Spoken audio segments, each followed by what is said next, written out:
Hello மக்களே, வணக்கம் and welcome back to my channel Madhu மாத்தியோ லைஃப் ஸ்டைல். ஸோ ரொம்ப நாள் கழிச்சு நம்ம சேனலில் ஒரு vlog, அதுவும் ரொம்பவே சூப்பரான ஒரு எக்ஸைட்டடான vlog தான். எனக்கு ரொம்ப எக்ஸைட்மெண்ட்டாக இருக்குது இந்த vlog உங்களோட ஷேர் பண்ணுறதுல. எனக்கு ரொம்ப நாள் ஆசைங்க, சிஎஸ்கே மேட்ச் வந்து ஸ்டேடியத்தில் போய் டேரெக்டாக உட்காந்து பார்க்கணும் அப்படின்ட்டு. ஃபைனலி அதுக்கு ஒரு சான்ஸ் கிடச்சிச்சு. விடுவோமா, உடனே கிளம்பி சென்னை போயிட்டோம். ஸோ சிஎஸ்கே வர்சஸ் கேகேஆர் மேட்ச்சுக்கு தான் போயிருந்தோம். வேறு லெவல் எக்ஸ்பீரியன்ஸாக இருந்துச்சு. எப்படி சொல்கிறதுன்னு, எனக்கு எப்படி ஸ்டார்ட் பண்ணி எப்படி முடிக்கிறதுனே தெரில. பட் இப்போ நான் பேசும்போது என்னடா ஓவராக சொல்கிறேன் அப்படின்னு தோணும் மேபி. ஏன்னா எனக்கு இது ஒரு மேட்ச் தான் நான் போயிருக்கேன், அதனால் உங்களுக்கு தோணலாம். நிறைய பேர் நிறைய மேட்சஸ் பார்த்துருப்பீங்க. சிலருக்கு வந்து கிரிக்கெட் பிடிக்காமல் இருக்கும். அந்த இதில் என்னத்த இருக்குது, இதுக்காக மெனக்கட்டு அங்கே வர போனாங்களா அப்படியெல்லாம் நினைப்பீங்க. பட் கிரிக்கெட் ஃபேனாக இருந்தீங்கன்னா மட்டும்தான் அதை எக்ஸ்பீரியன்ஸ் பண்ண முடியும். அந்த ஹோல் கிரவுண்டுமே அப்படியே தோனின்னு கத்தும்போது வேறு லெவலாக இருந்துச்சு. ஸோ போனதுக்கு ஒர்த்து அப்படின்னு தான் சொல்லுவேன். ஸோ அப்படியே கண்டினியூஸாக பாருங்கள். 4th கேட் அது மட்டும் பாருங்க. அண்ணா இருக்கு சீலோ.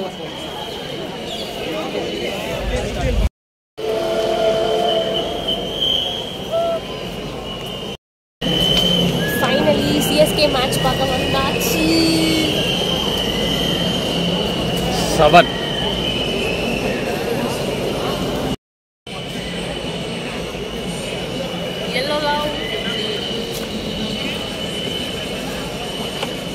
மேட்ச் என்னவோ 7:30க்கு தாங்க. ஆனால் நாங்கள் சீக்கிரமே போனால் அவங்க ப்ராக்டிஸ் பண்ணுறதெல்லாம் பார்க்கலாம் அப்படின்னு சொல்லிட்டு ரொம்ப சீக்கிரமே போயிட்டோம். ஆக்சுவலி பார்த்தீங்கன்னா ஒரு 5:30க்கெல்லாமே ஸ்டேடியம் வந்து ரீச் ஆகிட்டோம்.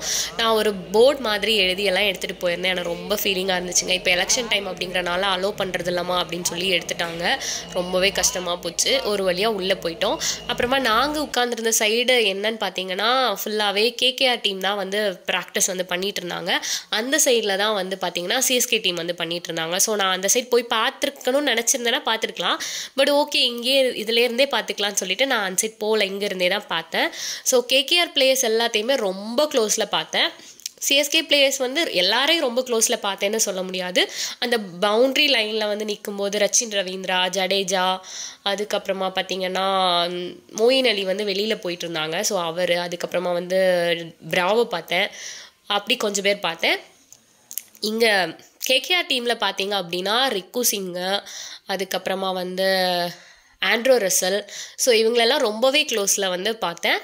ரிக்கு சிங் வந்து எனக்கு ரொம்ப பிடிச்சிருந்துச்சு. ஆஸ் அ கேகேஆர் பிளேயராக இருந்தாலும் கூட இங்கேருந்து எல்லாருமே ஃபுல்லாகவே வந்து கேகேஆர் சப்போர்ட்டர்ஸ் ரொம்ப கம்மியாக தான் இருந்தாங்க. ஃபுல்லாகவே சிஎஸ்கே தான். பட் சென்னை அப்படி இருக்கும்போது நார்மலாகவே சிஎஸ்கேக்கு தான் ஜாஸ்தியாக இருக்கும். சென்னையில் வச்சு நடக்கும்போது மோஸ்ட் ப்ராபப்ளி சிஎஸ்கேக்கு தான் ஃபேன்ஸ் ஜாஸ்தியாக இருப்பாங்க. ஆனால் கூட ரிக்கு பையான்னு எல்லாரும் சவுண்ட் போடும்போது ரொம்ப ரெஸ்பான்ஸ் கொடுத்தாரு. ஸோ எனக்கு ரொம்ப பிடிச்சிருந்துச்சு.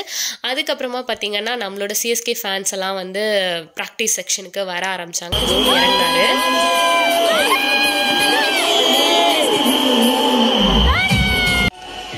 ஸோ இப்படி தான் இருந்துச்சு அவங்க ப்ராக்டிஸ் செஷன் வந்து பார்க்குறதுக்கு. ரொம்பவே ஜாலியாக, ரொம்ப எக்ஸைட்மெண்ட்டாக, அப்படி எப்படி சொல்கிறதுன்னு எனக்கு தெரியல, அப்படியே பறந்துட்டு இருந்தேன் நான். வேறு லெவல் எக்ஸ்பீரியன்ஸாக இருந்துச்சு. மெயினாக இந்த விஷயம் மேட்ச்சில் சொல்லணும் அப்படின்னா எனக்கு ஜடேஜா பிடிச்சிருந்துச்சு. ரச்சின் ரவீந்திரா தான் மோஸ்ட்லி வந்து அந்த பவுண்ட்ரி லைனில் வந்து ஃபீல்டிங் வேறு லெவலாக பண்ணாப்புல. சின்ன பையன்தான், இப்போ தான் 21 or 22 அந்த மாதிரி தான் ஏஜ் ஆகுது. பட் வேறு லெவல் ஃபீல்டிங். அதுக்கப்புறமா வந்து பார்த்திங்கன்னா க்ரௌடு வந்து அவரோட நேமை சொல்ல அவ்வளோ ஒரு ரெஸ்பான்ஸ். எனக்கு திரும்பி ஒவ்வொரு டைம் பார்த்தும் எல்லாருக்குமே வந்து கை காமிச்சது வந்து எனக்கு ரொம்ப பிடிச்சிருந்துச்சு. நாங்கள் போனனாலேயே என்னவோ ஃபஸ்ட் பால்லையே ஃபஸ்ட்டு விக்கெட் கிடச்சிச்சு. அது எனக்கு ரொம்ப ஹாப்பி.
வந்துட்டோம்.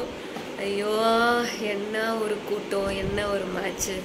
என்னோடய ஆசை வந்து நிறைவேறிடுச்சு. ரொம்ப ஹாப்பியாக இருக்குது, ரொம்ப டயர்டாக இருக்குது. மணி இப்போ 1 மணி ஆகிடுச்சு. இப்போ தான் வந்து ஒரு கடையில் வந்து சாப்பாடு வந்து வாங்கிட்டு வந்தோம். தொண்டை வந்து கத்தி கத்தி கத்தி தொண்டை போயிடுச்சு. அப்புறமா ஆட்டோ கிடைக்கல, கார் கிடைக்கல. அப்புறமா ஊபரில் எப்படியோ கார் புக் பண்ணி ஒரு வழியாக வந்து சேர்ந்துட்டோம். ஸோ சாப்பிட்டு தூங்க வேண்டியதான். ஸோ மேட்ச் வந்து செம்மையாக போச்சு. போனதுக்கு ரொம்ப ஹாப்பி. ஃபஸ்ட் பால்லே வந்து விக்கெட் ஆச்சு. ஸோ அது ரொம்ப ரொம்ப ரொம்ப பியூட்டிஃபுல்லான எக்ஸ்பீரியன்ஸ். நாங்கள் போன ஃபஸ்ட்டு மேட்ச்சு ஸ்டேடியத்தில் உட்காந்து பார்த்தது. ஸோ அது ரொம்ப ஹாப்பியாக இருந்துச்சு. அப்புறமா பார்த்திங்கன்னா அன்எக்ஸ்பெக்டட் தோனி வந்து இன்றைக்கி இறங்குவாருன்னு நினைக்கவே இல்லை. வேறு லெவல் தோனி தோனி தோனி கத்தி கத்தி கத்தி எப்படியோ வந்து தோனி இறங்கிட்டார். ஆனால் என்ன ஒரே ஒரு 6 அடிச்சிருந்தா ஹாப்பியாக இருந்திருக்கும். பட் ஓகே, லைட்டாக ஒரு பேட்டிங் ஆச்சு பார்த்தோம் அப்படிங்கிற ஒரு திருப்தி. அப்புறமா செம்மையாக போச்சு. நல்ல ஃபன்னாக இருந்துச்சு. பார்க்கலாம். பாய்.